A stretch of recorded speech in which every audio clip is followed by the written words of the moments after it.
Awesome. All right, Shannon, how are you, my friend? Going really well, Nate. You? I'm doing very well. It's Wednesday night over here, but I think it's what, Thursday afternoon where you're at? Indeed, it is Thursday afternoon, just after 1. It's a sunny day here in Sydney. Sydney, right outside of Sydney, right? That's actually why I'm excited to talk to you because normally I get to do all the business stuff on stateside, but I'm excited because this is actually our first conversation we get to do with somebody across the pond, which Really? makes it that much more exciting. Yes, absolutely. But Real that mate, the said, land down under. yeah, the land down under. But Shan, tell the people who you are, why you're here, and what you have going on. My name's Shannon Hinton. I've innovated and patented an exercise device called ShredSled. ShredSled, it's a multifunctional device which primary focus is on building core strength. At this stage of the project, we're in our final stages of prototyping. This stage, yeah. So we're running parallel to our prototyping, market adaptation, identifying our target markets. So yeah, that's where we're at. No, and I love that. And I think, one of the things that I really love about your story, which we'll get into here in a second, not only have we been friends for a long time, so I've been able to see this journey from concept and ideation into actual like bringing a physical piece of equipment to market, and turning it into a business. But you really don't hear that oftentimes where people are innovating in the gym. You get some cheesy little devices that, people will do around the house. Maybe something will make it into the greater marketplace, but ShredSled seems to be unique. And I wanted to explore that a little bit. So how did you come up with the concept of ShredSled? So obviously you've developed it initially for core, but it's almost kind of expanded in a couple of different tangential ways. So how did it come from an idea to where it is today? So as an idea, what we did was we went away on holiday. We were in a personal training studio, a guy that flogs us, when we're outside of Sydney. Anyway, as a finisher to our session, he had us use a piece of equipment and do a core activated um, exercise. Let's call it. Now it really engaged the core. It hit us real hard, but ergonomically, it just didn't feel right posturally. I thought I could easily hurt myself at any time, doing this exercise. So it just got me down a bit of a rabbit hole thinking, how can I emulate that exercise? What else is out there on the market where I could do that again without risking injury?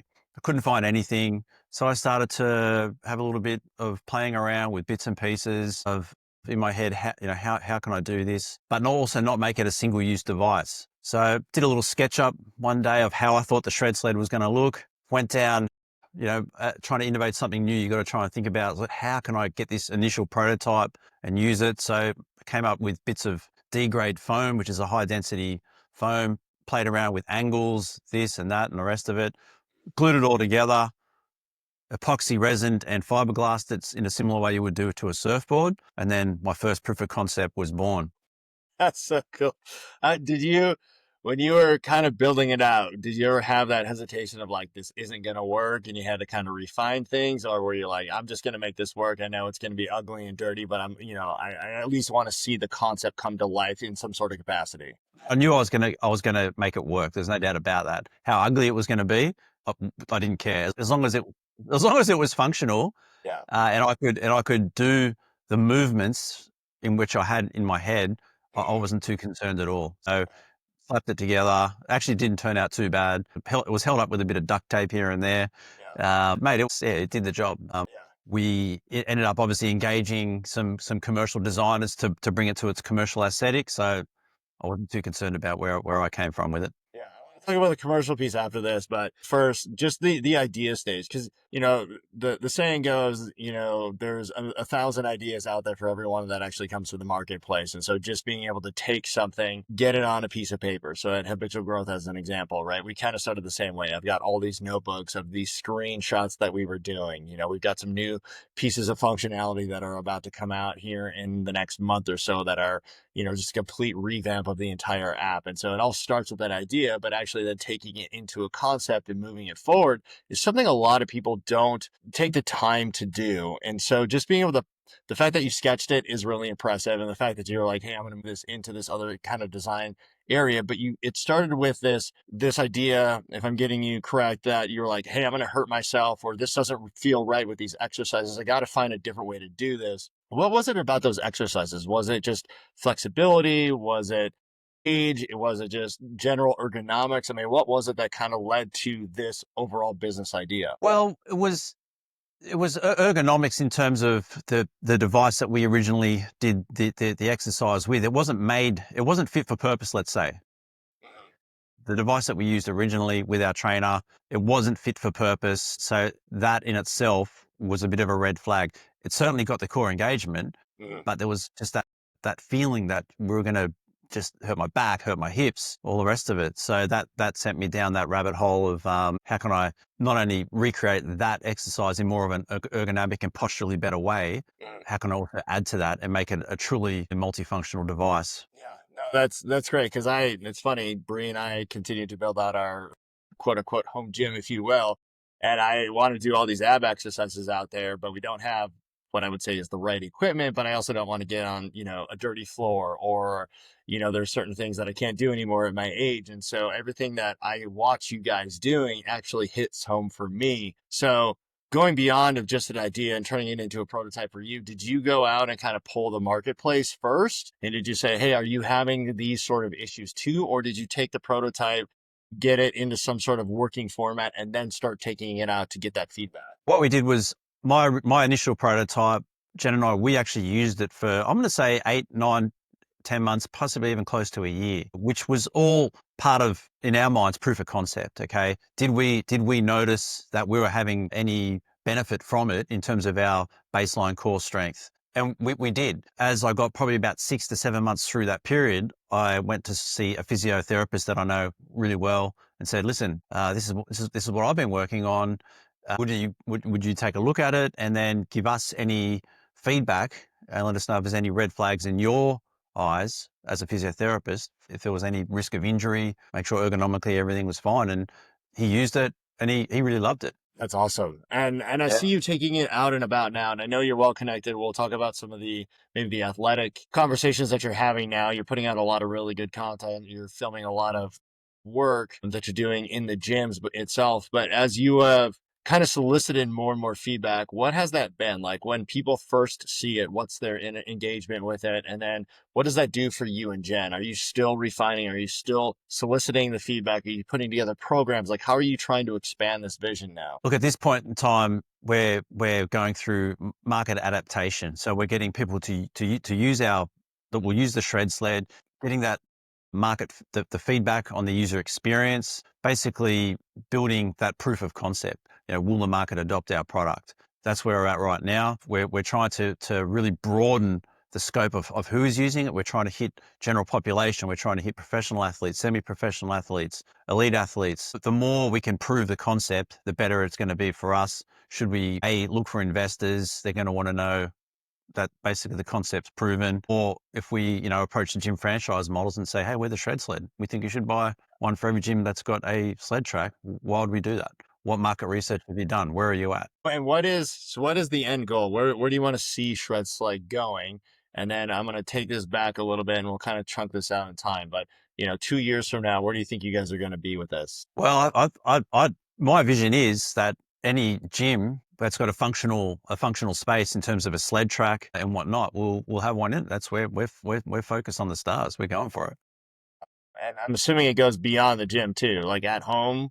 Can I have one at home in my garage that Bree and I don't want to get on the floor to do, or maybe that's part of the initiation phase. No, look, at any type of soft surface, it'll work on carpet. When we had my original proof of concept, we got a very long hallway up and down our house, so we were just doing laps, Jen and I, up and down, right there on the carpet. That was our sled track when we were testing it out. Yeah. Was it important to you to get a ton of feedback before you started iterating the prototype? Because again, just going back to helping people just understand the steps that you guys took, but also what they might be able to take for their own products. You didn't rush it to market. That's clear. You spent a lot of time getting data in. So that's super important to know, because a lot of people take an idea and they just rush it out there and they're not prepared for anything else. And it looks like you took the data, you had the conversations, you put a lot of time and effort into figuring out what worked, what didn't work before you iterated. Do you think it would be a different scenario now if you had not done that? Absolutely. The prototyping phase has been critical,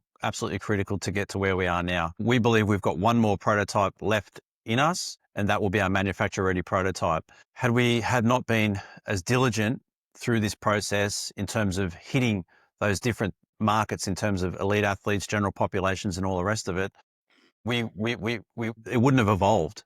It definitely wouldn't have evolved. So, it's incredible that you can go to a strength and conditioning expert that's who deals with rugby union only, put the ShredSled in front of him, and all of a sudden he's down there doing things that I've never seen before. But they're completely relatable to rugby union rucking profiles, tackle profile, and all the rest of it. So that's been one of the most awesome things actually, is putting it in front of certain people and then just saying, what do you do with it? And then Interesting. yeah, it's been really interesting. Yeah. So if they've got a strength and conditioning background, Uh, their minds just go into all sorts of crazy things as to what you can do with it. So they started taking your prototype and what you had in mind and completely, I don't want to say changed it around, but actually gave you more ideas based out of what their experience and the knowledge set was. More exercises to which we had initially had in our own mind. It's a multifunctional device and we can do A, B, C, D with it. And all of a sudden we've got all these other exercises that expert strength and conditioning guys have, laid down on it, sat on it, used it, said, hey, I can relate this to what we do and see it this way. So it's been really, really cool. And you see their heads just turning. That's so cool. I love that. Well, let's talk a little bit about resourcefulness because, again, a lot of people have an idea when it gets into the next phase of creating a physical product or something that you can sell or at least test out in the marketplace.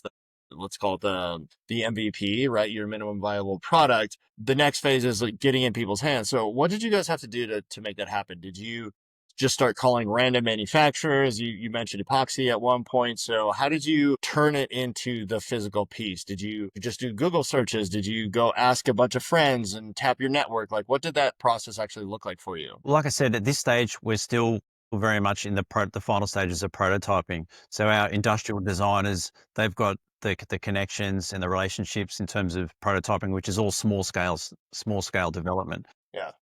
We're pre-manufacture at this stage, where we have had indicative quotes, let's say, to have brought to commercialization, Mhm. but that's all subject to where we're going to have it made, amongst other. All the prototypes to date have been done with our designers essentially, and having them make them for us. Yeah. So that's kind of where we're at with that. What about having people use it? Like I know you guys attended a gym, right? So, and I've been watching a lot of your content, obviously, which is part of my excitement in this conversation. But you mentioned professional athletes. You've mentioned, just regular gym goers. Did it start with you just taking it to a gym or making phone calls or calling up strangers and saying, hey, we have this piece of equipment. We'd love for you to try it out. What did that process look like for y'all? Look, I've done all of the above. I really have. Like, I've picked up the phone and just rung people. I've been to business networking, uh, dinners and all the rest of it, and hit people up there who are, professional athletes, and said, listen, hey, I've got this, would you be open to me coming down and, getting some feedback? I've gone into gyms and said, hey, we're a local company, your area, we have this device focused on building core strength. It's right up your alley.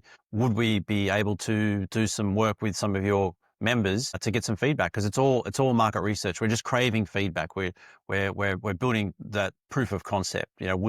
Would they buy our product? Is it adaptable to your gyms? Yeah. And on the business side, and the reason I'm asking this question is I'm doing a bunch of things like I'm doing all the non-sexy stuff right now for habitual growth. Like I'm putting together privacy policies and terms of use and like all the stuff that doesn't really matter, but you don't see. Are you guys focused on kind of that back end business stuff, or is it's just, hey, let's get the prototype, let's get the research, let's get the conversations going, let's get the relationships and start to push it out from there, and then we'll worry about all that stuff later? We're worrying about all that stuff later. Yeah.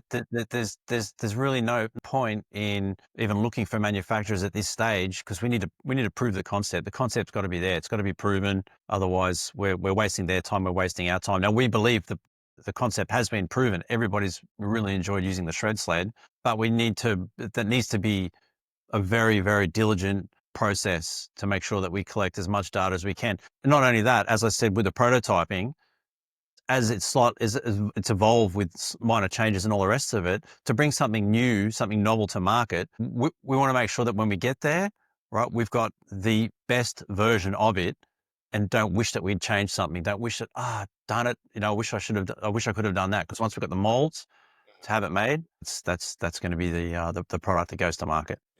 Do you have a mentor or a business coach? I'm curious, or is it just you and Jen kind of going at this solo? It's just Jen and I going at it solo. That's awesome. I love that, man. That makes your story even more impressive as to how this has all come together. Look, we're really fortunate that we've had really great people to work with in terms of our patent attorney doing everything we can for our intellectual property, our Mhm. designers in Melbourne. They've just been fantastic to work with.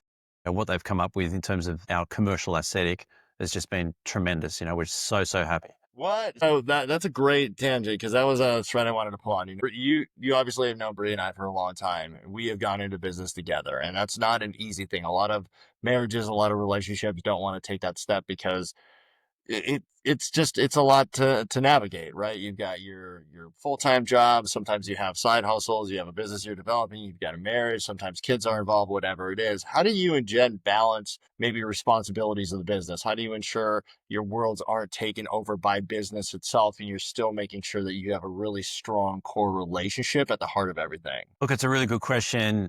As you very well know, it just doesn't seem like there's enough hours in the day at the best of times.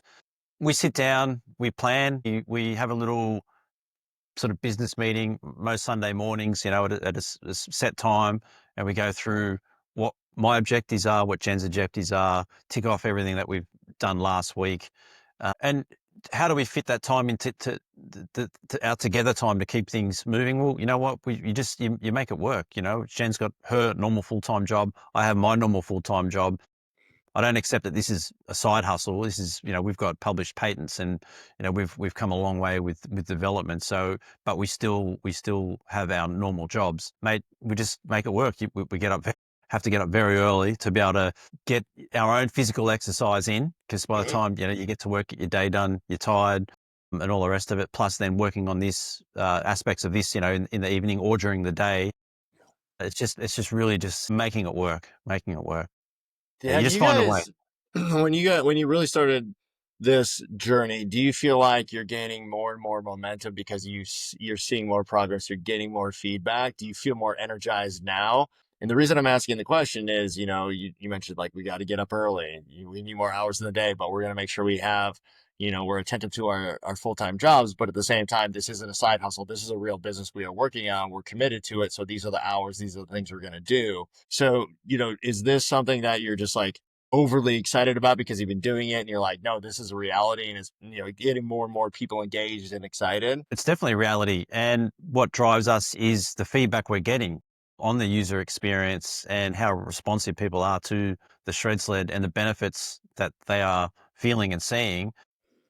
Can you just sort of recap that question again? Well, I was just asking about schedule wise, but like you guys picking up more momentum as you get further and further along in the process, right? So you feel like you're making tons and tons of progress. The more research, the more validation you get of the concept. Well, yeah, correct. And we've got that same end goal in mind, which just keeps us energized and motivated. Yeah, we're on the same page. We're very focused, and we get energized actually from us using it as well. We've incorporated into our routine in terms of training and all the rest of it. And at times you do a little bit of self-doubt does start to creep in along the way, because it actually has been quite a long journey from the time in which we had the proof of concept, going through the design process, all the patents and all the rest of it. And there are times of self-doubt, but then we're right there to sort of pick up that and just cancel it out and get on it ourselves, and get some feedback from people, and it just keeps. Yeah, I love that answer. Do you guys go through the pit of despair simultaneously? That's a question I always like to ask couples because typically for me, I'll get there maybe once a quarter. I'll just take a deep dive and my mental fortitude just get scratched off, right? It's like, why am I doing this? This is way harder than I expected. But Bree's right there. She's picking me up and she's saying, no, like, look at all the progress. You've got this. It happened. The reverse happened the other day. She was having a really hard day. I got to pick her up with some of the stuff. So have you been in that pit together, or is it usually one or the other person? And that's why the relationship stays strong. That's why the business is able to keep going as quickly as it is. Same as you, mate. It's one or the other. It's one or Yeah. the other, and that's a great thing. Then one can then carry the basket and pick the other up and make them, set them back on the right track. We're in this. We got it. For sure. Yeah. Self-doubt is always going to be there. The progress, validation, even if you get validated from somebody else, it's still really, really hard any day of the week. So you never know when it's going to creep up. But what do you think? I'm curious about your journey. What have been the biggest, I think, learnings so far that you've had in your business? It's been a long journey, right? It's going to get a lot longer as you guys bring this to the global market. But so far, what would you say maybe your top three things have been in terms of gaining the most momentum from learnings? Picking the right trusted people to work with, and I'll go back to our attorneys and our developers, our designers. A lot of the sort of fear you have or the doubts you have about certain aspects of something new and the design development, the intellectual property is a little bit irrational at times, and having those sort of people behind you who are really real experts can sort of help you go from that and put you back in the right direction. So that's really good, having those trusted relationships. It's actually been a really lonely uh, journey, and it may be like that too for other people who are developing things or trying to get things to market. Mhm. I'd say for the first couple of years of working on this, everything's done under NDAs. So most of our friends and family didn't even know what we were doing for such Mhm. a long time. Mhm. So that's it. It's felt like a really, really lonely journey, but just bouncing things off, Jen and I, and that's it. There's been really, really no one else to confide in. Are we on the right track here? So that would be number two. Yeah. And the third thing would be, unexpectedly, I've found that most of the support that we have gotten has been from our community as opposed to our inner circle, which is to me been quite surprising. But that's where we've got most of our validation from. And it's the community that's around you that's cheering you on and getting right behind you. Journey. And I was actually facing this today. It always takes longer, and it's you want it into the market and you want the validation to see what it'll do, but sometimes it just doesn't go as fast as you want it to go.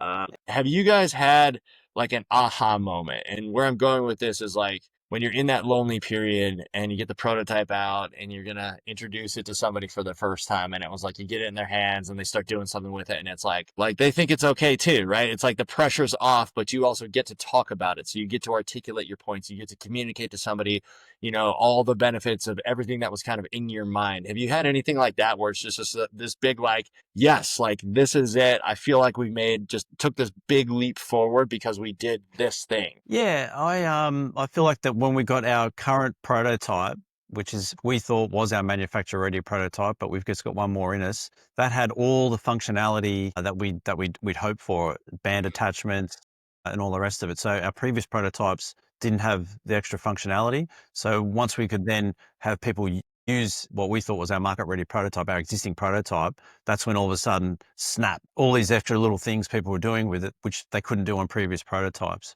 And that was really cool. It's just brought to life not only the prototype itself, but all the other visions into which it could be used. And that was a really great feeling. That's awesome, man. I love those feelings, those big like ahas of like, okay, I wasn't wrong. Like I see I see the advantage here. Like I see the value that it's creating for somebody else, which is a feeling you can't get back. But let's talk about your personal journey, Shannon. What's that done for you mentally? Do you feel like you've taken a hit on your confidence, or do you feel like you've gained a ton of perseverance and mental fortitude? And what does that journey look like inside of your brain? Mate, it's definitely perseverance, it's resilience, particularly how I mentioned before about it being a lonely journey. Mhm. You've really just got to just keep trucking forward without that early validation at all, without letting people know what you're doing, who don't even know what you're doing, right? And that just it does make you really resilient actually, because it's you got to get it across the line. No one else is going to be there to help you, obviously, except for Jen. But it definitely, I feel extremely resilient, and my will to make this happen and to get across the line and get it into the market is just so driven. Just the journey has just kept that momentum going, going, going. Yeah. Do you feel like you've gained, like, what would you say maybe your top two or three characteristics? Perseverance is one of them, but outside of perseverance, what would you say the skill sets that you've gained have helped you along the way? So as an example for me, like I am incredibly resourceful at this point in time. I've been through about five or six businesses myself. I've done everything from beverages to technology to real estate. I mean, you name it, I feel like I've been in it. And can tell you definitively I'm so much more resourceful than I used to be. What would you say so far for you in this journey that you've been able to pick up outside of perseverance? Perseverance. I mean, I could tell you being on camera, you're much more confident from the first time you actually took the prototype into a gym and had people using it to what you guys are doing now. I mean, I can see the transformation in how you talk about the product, how you look at the camera, how you can direct everybody. I mean, you're pretty much a TV producer at this point in time for everything that you're doing. So that's one of them for me. Are there others Yeah. outside of that that you think come to mind? Well, that's a fair point. Obviously, I'm not much of a social media person, so when we started to show a little bit about what we're doing in terms of our market research, to get in front of the camera and to have a few words and interview people and get their feedback, on camera was obviously a big step in terms of, I guess, confidence. But certainly the confidence to be able to, yeah, be that person in front of, on social media, which I guess, like I said, is not me. I don't want to be, is it going to be cringe, or am I going to be a little bit funny, this and that? But I definitely have gained a little bit of confidence in front of the camera in those circumstances. May not seem that right now because I'm having quite a few blanks. So apologies for that. No, it's great. I'm really loving it. I definitely can see it. I mean, it comes across whether it's in this interview or not. I mean, people are going to pick up and watch, everything that you guys are doing for with ShredSled. And I want that to come through. Maybe last question for you then, Sham, because this is something I'm just personally curious about.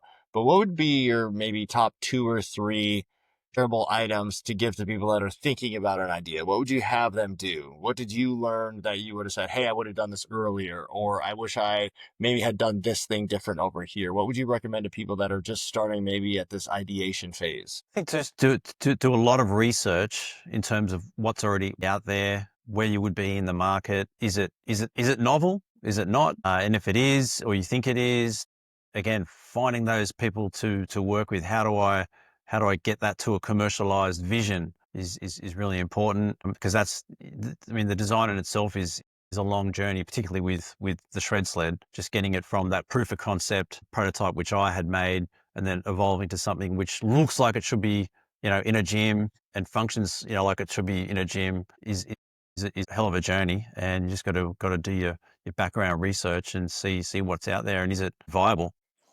Yeah, one man's problem is another man's business. I mean, it started with the idea of, hey, I'm worried this is not going to work out for me. It's not ergonomically correct or whatever, and I think I can do this a little bit better. And you took it and you ran with it, and I think that's incredible. The other thing I heard, you didn't say this, but you said this. So I'm reading between the lines, but I think the other thing that you would recommend is probably having a business partner that maybe doesn't have to be your spouse, but just the lonely journeys, the amount of work that it really takes. I mean, I know people hear this across the board all the time of like, you need a business partner. And I was told this in entrepreneurship school way back when. And I've been fortunate enough to have a business partner along the way in every one of my businesses, but I can't imagine trying to do it alone. I just think people really need to have somebody that they trust, somebody that's in the trenches with them to pick them up out of that pit of despair whenever each of you get there, and then just to try things out and have more ideas than just what's in your own brain. I absolutely agree with that 100%. Absolutely. Yeah, you definitely need somebody in the trenches with you for sure. We all do. We all do. All right, Shan, before we wrap up here, though, is there anything we didn't cover that you wanted to share with the audience, whether that's about the ShredSled, whether that's about working with a business partner, whether that's just, taking a business from an idea to a prototype? Anything else you want to share with us? And always play to your strengths. So when you've got a business partner, whether it's your spouse or other, everybody's going to be good at something, and just play to your strengths. Let your partner play to theirs, because when both your strengths end up coming together, that's when things really start to happen. Well, I can't wait to get the ShredSled over here. So as soon as you guys get to a final prototype, I'm going to have you send a final prototype over here so we can see it.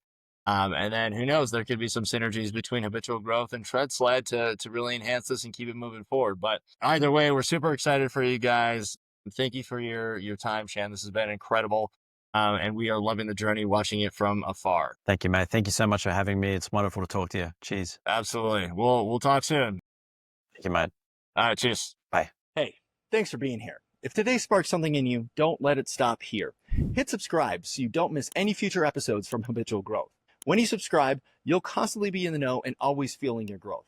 Plus, by subscribing, you'll also help us reach more people who are looking to change their lives for the better. If you're ready to take real next steps towards becoming the person you were created to be, download the Habitual Growth app today. It's free to start, and it's built to help you take daily, doable actions towards a better you, mentally, physically, financially, and spiritually. You can also visit us at habitualgrowth.com to explore more about the brand and learn more about the app. As always, you can also send us an email at info@habitualgrowth.com or sign up for our newsletter if you have any questions, you need support, or you just want to share how your journey is going. We absolutely want to hear from you. So remember, at Habitual Growth, we believe that the most important investment you'll ever make is in yourself. And as the saying goes, the biggest room in the world is the room for improvement. So get out there, start taking some action, and we'll see you next time.